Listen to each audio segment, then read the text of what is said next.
Remember, look at the camera, try not to sway. I sway. Sway. I'm not needing to. Okay, it's not a big deal. Okay. Alright. Don't move. Be a stiff thing.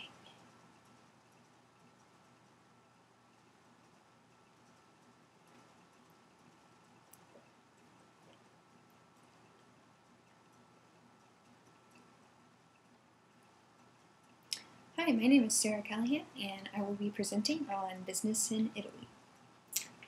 When you are going to conduct business in a foreign country, there are many important aspects you should consider.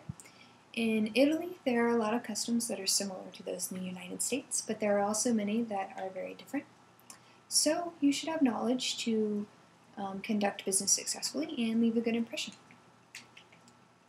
With regard to social customs, you should understand things like communication, dress code, food, and their views on classes, religion, and politics. When you are communicating, you should remember that Italians are very formal, and you should address them appropriately, especially when conducting business. When talking to Italians, you should try to never mention religion, politics, or World War II. You should also refrain from asking about their profession, as that is seen as an invasion of privacy if you do not know the Italian very well. Some safe topics to stick to are culture, art, food, family, and films. As far as dress code goes, Italians are very formal and judgmental about attire. They are not extreme in their formality, though. They do not wear tuxedos and evening gowns very often. When you are conducting business in Italy, men should wear fashionable, high-quality suits, and women should also wear expensive and elegant attire. Those slacks are never worn by either gender, like they are in the United States. When you have an appointment with an Italian, it is important to be on time, even if the Italian is going to be late. And if you are going to be late, you should try to call and apologize in advance. Italians also generally exchange business cards at appointments. If you enter an Italian home, you are probably going to be served food. Breakfast generally consists of rolls, coffee, fruit, and juice. Lunch is often large and consists of pastas, and dinner is often leftovers, though it is increasingly becoming a family meal, and wine is also served with almost every meal. Employees are generally classified into 4 categories: workers, low-ranking white-collar workers, high-ranking white-collar workers, and executives. Wages and salary are similar to those in the United States, and they have a similar work week length. As far as classes go, there is a very distinct difference between rich and poor, and Italians also have a very high unemployment rate. How one dresses, speaks, what they eat, and what they do for recreation are indicative of what class they fall into.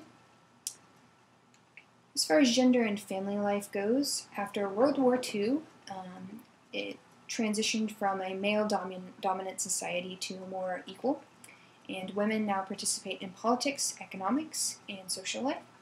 Currently, people can marry whomever they desire, though in the past there were arranged marriages. Until recently, divorce was also forbidden. Although most people choose to get married, some remain single to take care of elderly parents. And Italians are also very close to their family, even the in-laws, unlike Americans. With regard to religion and politics, as you probably know, most Italians are Roman Catholic, and the Vatican City is the center of Roman Catholicism. Italy is described as a republic. It has 3 branches of government, similar to those in the United States: the executive, judicial, and legislative. Italy also has a president. As I said before, Italians are opposed to invasions of their privacy and have been known to practice civil disobedience against unjust laws. The majority of crime is the fault of the mafia, which mostly causes street crimes and murder. When you are going to have a career in Italy or conduct business there, it is important to not only understand the fundamentals of their culture, but also the fundamentals of business culture. For instance, networking is a good way to get a job in Italy, like it is in America. Sometimes who you know is more important than the knowledge or education you may have. When you are conducting a meeting, it is important to keep in mind that not all Italians speak English very well, so you should try to keep presentations short and to the point. Meetings are also generally not a mode of exchanging ideas. High-ranking employees tend to tell lower-ranking employees what to do. And meetings also seem chaotic to most Americans because Italians tend to speak simultaneously in a business culture. So, Italian business is not as different from American business as many may think. While there are differences, it is not difficult for Americans to conduct business with Italians. And after considering their culture, you can probably conduct successful business there. Thank you very much.